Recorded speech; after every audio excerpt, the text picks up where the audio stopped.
Paris Olympic की फतह पर रुकने वाला नहीं। अब कॉमनवेल्थ, एशियन गेम्स और वर्ल्ड एथलेटिक्स चैंपियनशिप रिडाल में है। इन इवेंट में भी पाकिस्तान का नाम रोशन करना है।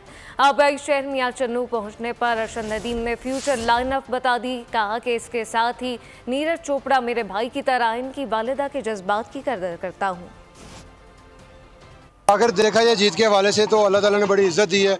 आज मैं वतन वापस आ गया हूँ तो पाकिस्तान की कौम की मैं ये खुशी देखकर और उनकी प्यार मोहब्बत देकर मुझे बड़ी खुशी हो रही है कि मैंने जो मेहनत की है उसका फल आज अल्लाह ताला ने दिया है कि पूरी कौम पाकिस्तान की जो है ना वो मुझे इज़्ज़त दे रही है। ओलंपिक्स पेरिस में बड़ा अच्छा परफॉर्म किया और उसका रिकॉर्ड भी ब्रेक किया, तो इसी तरह मेरे लिए दुआ करते रहें ताकि मैं पूरे वर्ल्ड में जो ना पाकिस्तान का नाम पूरी दुनिया में बुलंद करता रहूँ। यूथ और नौजवानों को यही पैगाम है कि जैसे कि अल्हम्दुलिल्लाह मैंने बड़ी मेहनत की है, आप सबके सामने है कि मैं आज अपने गांव में खड़ा हूँ, घर में खड़ा हूँ। मेरी बड़ी स्ट्रगल है, मेरे कोच की बड़ी स्ट्रगल है, तो आप भी मेहनत करें, चाहे किसी भी काम में करें तो अल्लाह ताला उसका सिला जो है ना वो एक ना एक दिन ज़रूर देता है।